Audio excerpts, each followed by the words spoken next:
nuntut kayane wong lanang tak rewangi dina wengi nyambut gawe breh cukup kebutuhane pakne jamong lomo wae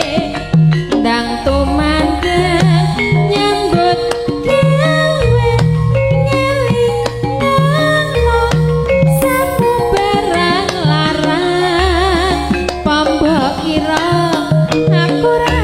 butuh nyandang mbokne jamong ngembang gedang